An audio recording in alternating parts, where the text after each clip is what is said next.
आज हम doctor APJ Abdul Kalam की जो कोटेशंस है उसके थ्रू उनके थॉट प्रोसेस को समझने की कोशिश करेंगे। जो उनका सबसे पहला कोट है और सबसे फेमस कोट है वो है, you have to dream before your dreams can come true. There are two ways of living life. एक ऑप्शन तो ये है कि जैसी हमारी रियलिटी है वो हमारे फ्यूचर को डिफाइन करे। फॉर एग्जाम्पल, आज आपकी करंट रियलिटी ये है, इस लेवल पे है, आपके पेरेंट्स ने यहां तक अचीव किया है, तो अगर उसके बेस पे आपका फ्यूचर डिसाइड होगा तो मैक्सिमम वहां से आप यहां तक सोच सकते हो। आपके पेरेंट्स भी यहां से यहां तक सोच सकते हैं, उससे ऊपर नहीं सोच सकते। बट अगर हम चाहते हैं कि हमारा जो फ्यूचर है वो प्रेजेंट से और पास्ट से बिल्कुल अलग हो, तो उसके लिए ड्रीम्स की जरूरत है, उसके लिए इमेजिनेशन की जरूरत है कि वो इमेजिनेशन आपको भगाए, ना कि आपकी जरूरतें या आपकी मजबूरियां आपको भगाएं। और इमेजिनेशन की खास बात क्या है, आपके हाथ में पूरा कंट्रोल है कि आप कहां तक सोच सकते हो, आप कहां तक इमेजिन कर सकते हो। उसका आपकी रियलिटी से कोई कनेक्शन नहीं है। हो सकता है आप एक ऐसे बैकग्राउंड से हो जहां से कि वो इमेजिनेशन दूर दूर तक मैच नहीं हो रही है। और इसका सबसे बड़ा एग्जाम्पल कौन है? Doctor APJ Abdul Kalam. पहले तो एक इतने छोटे से गांव से निकल करके एक इतना बड़ा साइंटिस्ट बनना, और उसके बाद में भी इस कंट्री के प्रेसिडेंट बनना। लाखों करोड़ों स्टूडेंट्स के लिए वो एक आइडल हैं आज भी। अगर जिस बैकग्राउंड से वो आए, जो उनकी रियलिटी थी, अगर उसके बेस पे उनका फ्यूचर डिसाइड होता तो कभी भी वो इसका 1% भी अचीव नहीं कर पाते जो उन्होंने अचीव किया। लेकिन जो भी कुछ उन्होंने अचीव किया वो किया अपनी ड्रीम्स के बेस पर। और अगर ध्यान से उनकी लाइफ को ऑब्जर्व करोगे तो कभी भी उनका सपना ये नहीं रहा कि मुझे ये पाना है, मुझे वो पाना है, मुझे वो पाना है, मुझे वो पाना है, क्योंकि ये सपना तो आपको भिखारी बना देता है। उनका सपना हमेशा से ये रहा है कि मुझे ये करना है, मुझे ये करना है, मुझे ये करना है, मुझे ये करना है, अब ये कर लिया, अब ये करना है, अब ये कर लिया, अब मुझे ये करना है, अब ऐसे कॉन्ट्रीब्यूट करना है, अब ऐसे शेयर करना है। इनफैक्ट एक आदमी की असली पहचान इससे नहीं होती कि उसको कितना मिला है, क्योंकि अगर इसी से होती तो सबसे ज्यादा लाइफ में किसको मिलता है? एक भिखारी को पूरी जिंदगी सिर्फ मिलता ही मिलता है। तो एक आदमी की असली पहचान इससे नहीं होती कि उसको कितना मिला है, बल्कि इससे होती है कि उसने क्या दिया है। तो अगर उनकी लाइफ को आप ध्यान से ऑब्जर्व करोगे तो आप एक ही चीज नोट करोगे कि उन्होंने सिर्फ दिया ही दिया है। बड़ी सिंपल लाइफ जी है उनकी लाइफ को अगर आप ऑब्जर्व करोगे, बहुत ही simple life, down to earth life. और लाइफ का सिर्फ एक ही मिशन रहा है कि किस तरीके से मैं कंट्रीब्यूट कर सकता हूं, किस तरह से जो आने वाली जनरेशन है उसको इंस्पायर किया जा सकता है, किस तरह से बच्चों के अंदर जो एक स्पार्क है जो हर बच्चे में होता है उस स्पार्क को इग्नाइट किया जा सकता है। यही उनकी पूरी लाइफ का मिशन रहा है। ऐसी लाइफ कैसे पॉसिबल हो पाई? On the basis of dreams, on the basis of imagining the future as he wanted. In fact जानवरों में और इंसानों में सबसे बड़ा फर्क यही है। जानवरों को उनकी जरूरतें भगाती है, उनकी मजबूरियां भगाती है, उनकी भूख भगाती है। बट इंसान होने का असली मतलब यह है कि आपको आपकी जरूरतें ना भगाएं, बल्कि आपकी सोच भगाए, बल्कि आपकी ड्रीम्स भगाए, बल्कि आपकी इमेजिनेशन भगाए। आप फ्यूचर को खुद इमेजिन करो, जैसा फ्यूचर आप चाहते हो अपने लिए, और फिर उस फ्यूचर को क्रिएट करो। That is the power of being human. इसीलिए कहा जा रहा है you have to dream before your dreams can come true. तो मैंने अपने अलग अलग सेशंस में कई बार ये बात बोली है, लेकिन ये बात इतनी इंपॉर्टेंट है कि एक बार और बोलनी बनती है यहां पर। 90% से ज्यादा लोग लाइफ में इसलिए फेल नहीं होते हैं कि वो कुछ बहुत बड़ा सोचते हैं और उसको अचीव नहीं कर पाते हैं। वो इसलिए फेल होते हैं क्योंकि वो बहुत ही छोटा सोचते हैं और उसको अचीव कर लेते हैं, यानी कि उनकी ड्रीम्स होती ही नहीं है। लोग इसलिए नहीं फेल होते हैं कि उनकी बहुत बड़ी ड्रीम्स थी और वो पूरी नहीं हुई। लोग इसलिए फेल होते हैं क्योंकि एक्चुअल में उनकी कोई ड्रीम्स थी ही नहीं। Next quote is, man needs his difficulties because they are necessary to enjoy success. इस कोटेशन की जो डेप्थ है वो वही समझ सकता है जिसने एक्चुअल में बहुत बड़ी सक्सेस लाइफ में अचीव करी हो और जिसने बहुत बड़े बड़े फेलियर्स भी देखे हो। बिल्कुल इसी तरीके से यहां पर क्या कहा जा रहा है कि पानी की इंपॉर्टेंस सिर्फ वो आदमी समझ सकता है जो कभी प्यास से तड़पा हो। खाने की इंपॉर्टेंस वो आदमी समझ सकता है जिसने भूख देखी हो, जिसको बचपन से ही 56 भोग मिला है, जितनी उसकी भूख थी उससे बहुत ज्यादा मिला है। क्या उसके लिए खाने की कोई वैल्यू है? बट जो आदमी 2 दिन से भूखा है उसको आप कुछ रूखा सूखा भी दोगे तो उसकी क्या वैल्यू है उसके लिए, वो सिर्फ वही आदमी जानता है। ऐसे ही सक्सेस का मतलब सिर्फ वो आदमी समझ सकता है जिसको सक्सेस मुश्किल से मिली हो, जिसके बाप ने कुछ किया और करके एक लेवल तक पहुंचा और उस बच्चे को ले जा करके कुर्सी दे दी और वहां पर बिठा दिया। वो कभी नहीं समझ सकता कि सक्सेस का मतलब क्या है।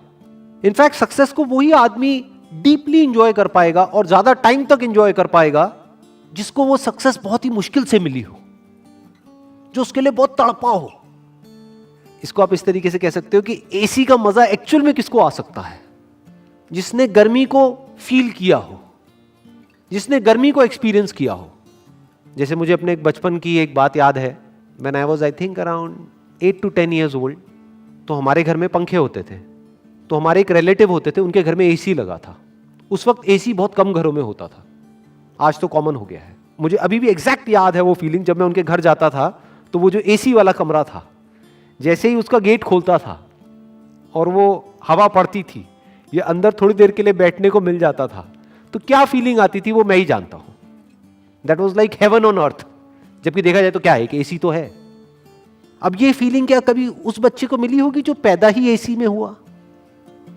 तो मुश्किलों से डरो मत, मुश्किलों को अपना दुश्मन मत समझो। मुश्किलें आपकी एक्चुअल में दोस्त है, क्योंकि जितनी ज्यादा आपने मुश्किलें सही हैं, जितने ज्यादा आपने फेलियर्स देखे हैं, उतना ही ज्यादा आपको मजा आने वाला है जब आपको सक्सेस मिलेगी। Next quote is, it is very easy to defeat someone but it is very hard to win someone. किसी को भी हराना बहुत आसान है। कैसे हराना? चाहे फिजिकली हराना, चाहे बातों में हराना। किसी को भी तोड़ना, हराना मतलब तोड़ना, बहुत आसान है। और विन का मतलब जोड़ना, अपने साथ में जोड़ना बहुत मुश्किल है। It is very hard to win someone. कैसे जीतना? उसका दिल जीतना, उसको जीत लेना, उसको दोस्त बना लेना, उसको अपना बना लेना, उसको अपने साथ जोड़ लेना बहुत मुश्किल है। क्योंकि उसके लिए एक ऐसी क्वालिटी चाहिए जो बहुत ही कम लोगों में होती है। क्या है वो क्वालिटी? पेशेंस। बहुत पेशेंस चाहिए। जैसे आपके घर में कोई पौधा है, उसको तोड़ना कितना आसान है। उसको पकड़ो और जड़ से उखाड़ दो और फेंक दो, बट उसको पालना कितना मुश्किल है। रोज पानी देना होगा, ध्यान रखना होगा, कहीं कीड़े तो नहीं लग रहे, तो खाद डालनी होगी, उसको सनलाइट देनी होगी प्रॉपर, ना ज्यादा ना कम। मतलब कितना एफर्ट है। उस पौधे का ध्यान रखना कितना मुश्किल है। बिल्कुल इसी तरह से जैसे एक पौधे को मेंटेन करना होता है, ऐसे ही रिलेशंस को मेंटेन करना होता है। किसी भी रिलेशन को खत्म करना बहुत आसान है, बट उसको समझना, उसके पॉइंट ऑफ व्यू को समझना बहुत मुश्किल है। और मजे की बात क्या है, हमारा जो पूरा का पूरा एजुकेशन सिस्टम है, it is all about defeating someone, not winning someone. उसकी तो कोई बात ही नहीं होती। जब भी कोई बोलता है कि मैंने टॉप किया है, इसका मतलब क्या? कि बाकी सबको मैंने पीछे छोड़ दिया है। देखो मेरे को ये मेडल मिला है, गोल्ड मेडल मिला है। क्यों? क्योंकि मैं रेस में फर्स्ट आया हूं। मतलब क्या? मैंने बाकी सबको हरा दिया है। I have defeated everyone else.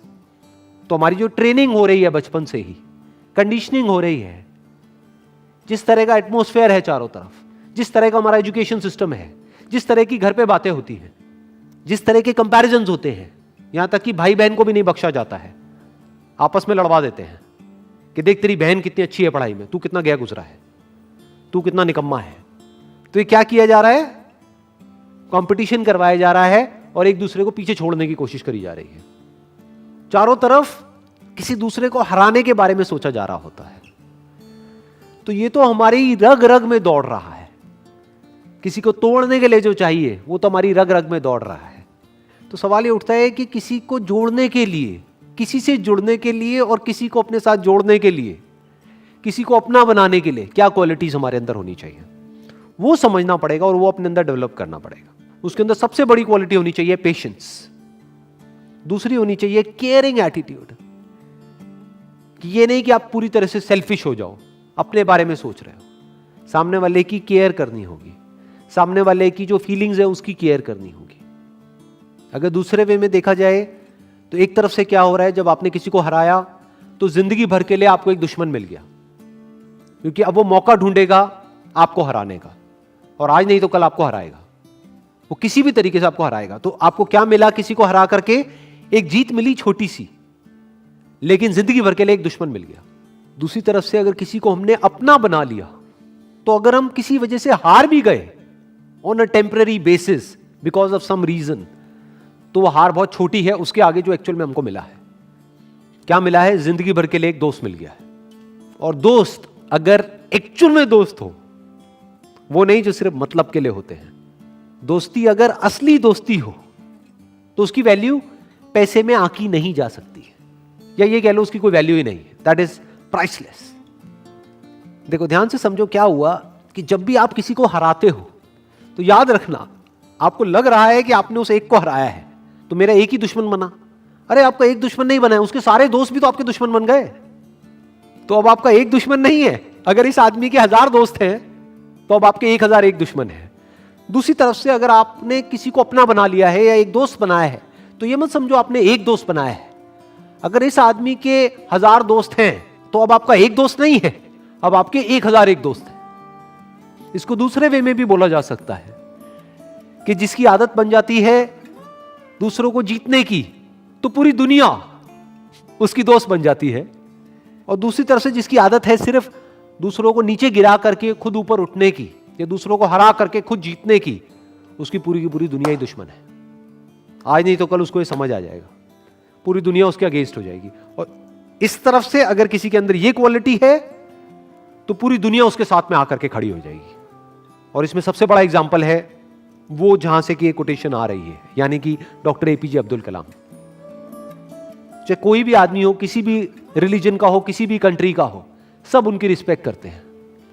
ऐसा कैसे हो पा रहा है? इसका मतलब यह है कि उन्होंने सबका दिल जीत लिया है, सबको अपना बना लिया है। अभी आप लोग जो मुझे वीडियो में देख रहे हैं, मैं आपको स्ट्रांगली रिकमेंड करूंगा कि डॉक्टर एपीजे अब्दुल कलाम की एक बायोग्राफी है जो कि गुलजार साहब ने लिखी है। वैसे मैंने अपने पहले भी एक वीडियो में रिकमेंड करी थी, लेकिन अभी तक आपने अगर नहीं सुनी है तो I strongly recommend you all कि एक बार जाकर के आप उसको सुनो, तो उससे आप और अच्छे से समझ पाओगे डॉक्टर कलाम को और उनकी विजन को और उनके मिशन को। Wish you all the very best. Thank you so much.